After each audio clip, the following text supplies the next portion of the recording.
Working in this community for 28 years, I'm vested in the community. It first started with the budget cuts of social services, the budget cuts of mental health services, the budget cuts of addiction services. Once that happened, there were more people out on the street.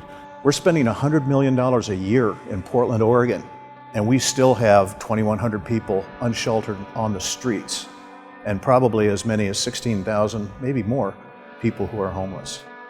This is our city. This is where my kids are growing up. This is where my mother still lives, my friends. And we are all astounded that the city has had this facility and been unable to figure out how to use it when we are struggling with people on the street. And it breaks my heart to see anyone in distress in this community. And we're not seeing the leadership that I think we expect.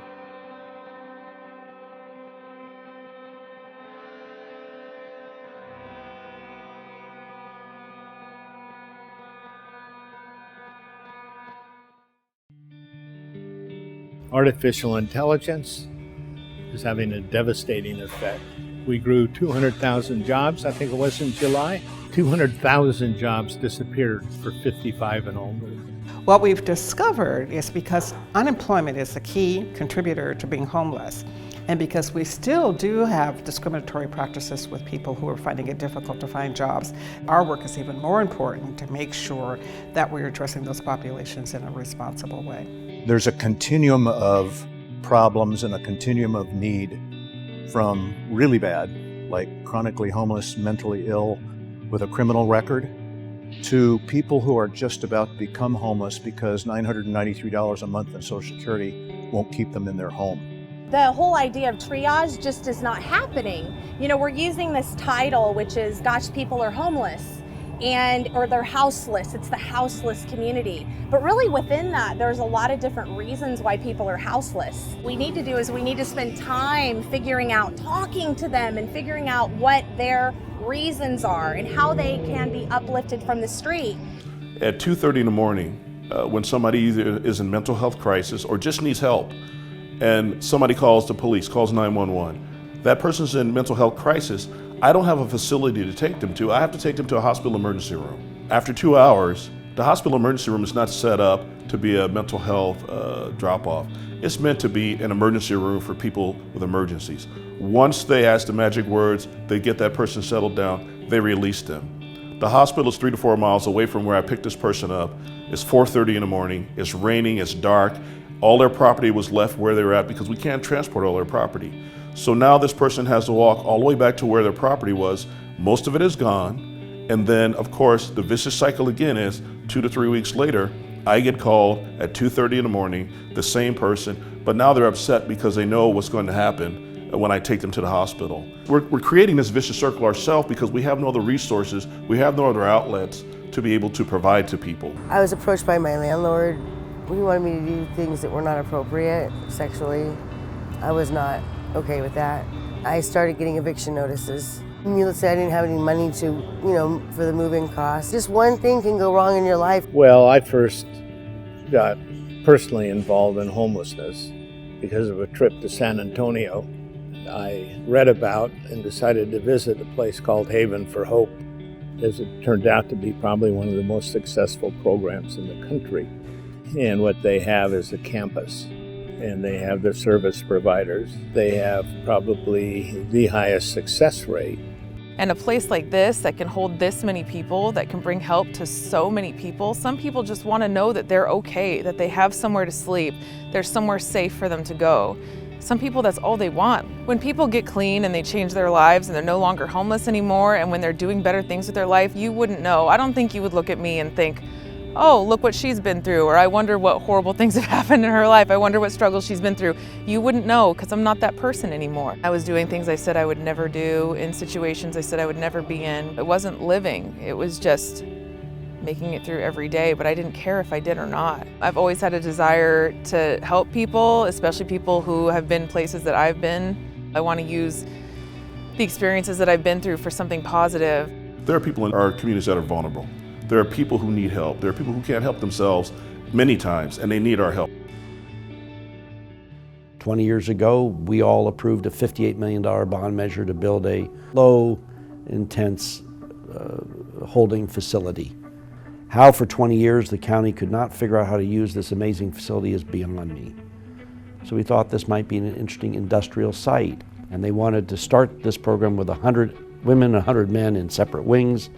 There are 9 wings, each have 18 or 20 bathrooms, showers, classrooms, athletic areas. It's got 10,000 feet of administrative area. It's got medical receiving areas. It's got radiology equipment there, dental equipment. I mean, it's all set to go. The reason that Volunteers of America has been very much invested in trying to open up a community wellness center, which is repurposing the Wapato jail, which we don't need, which has never been used, which is a wonderfully constructed building, to open that up as a community wellness center where we have a professional intake center, where when people are brought to the center by the police department, we can immediately start talking about how we can temporarily provide them with shelter, but then also see what their needs are in terms of employment, see what their needs are in terms of health care, see what their needs are in terms of mental health counseling. Is there a need for addiction treatment? We do not have a professional intake center in our community. That would be the first step in this community wellness center. We want to have an addiction treatment center. We know that this is a population, many of the people are using drugs on the street. We want to address that. We also want to have an employment counselor. What kinds of tasks do we need to have this person engaged in if we're going to get them ready for employment? And we are all astounded that the city has had this facility and been unable to figure out how to use it when we are struggling with people on the street. Maybe it's not perfect for some aspect of the homeless, but for abused women and kids that need a place to go for 3 months or 6 months. If I was a kid and my mom didn't have the money and was on the street, I'd feel much more comfortable being there than I would on the side of the road somewhere or sleep in a car. I came from a very, very poor background. My mom was a secretary for the Educational Service District. She was a single mom. She had epilepsy, so she couldn't drive. There were times where I think my mom just didn't know how we were going to be able to survive and have a place to live. So I understand what that fear is, because kids pick up on that when they're smaller. If people need services, and we can get services to them via shuttle or however we do it, that we should be looking at any place like Wapato. We bought it based upon the land value, and at the rate we're going, we'll probably be next few months moving ahead to demolish the building, because I can't keep spending $50,000 a month of holding costs just to keep it there waiting for the light to go off in the public sector. And so we've got people freezing in the street, sleeping in the street, dying on the street. You got a facility that we, the community, paid for that no one can figure out how to use. Transportation is simply an issue we need to resolve. Unfortunately, on our board of directors, the Volunteers of Oregon Board of Directors, we have an expert who said we will solve that problem. We will make transportation services available 24/7. If we have that kind of a commitment and that kind of resource, people will go to services that they believe they need. Who is it that says that all these homeless folks and some of these folks have to be right downtown in the city center?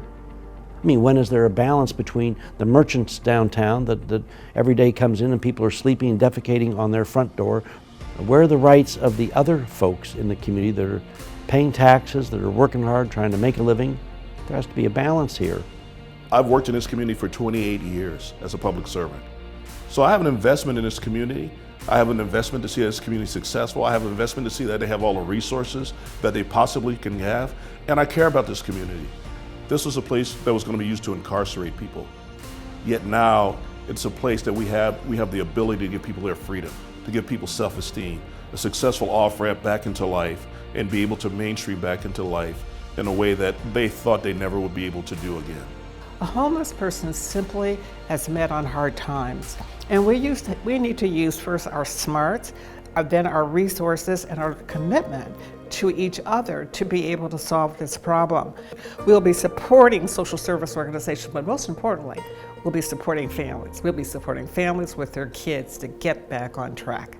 So we need new ideas, new thoughts, and we need a whole community of folks to do this. We need the leadership to help coalesce us and bring us together and show us how we can all work towards solving this problem.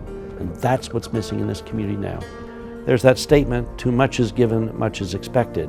There's room for all of us to contribute and help others. There's such a huge need.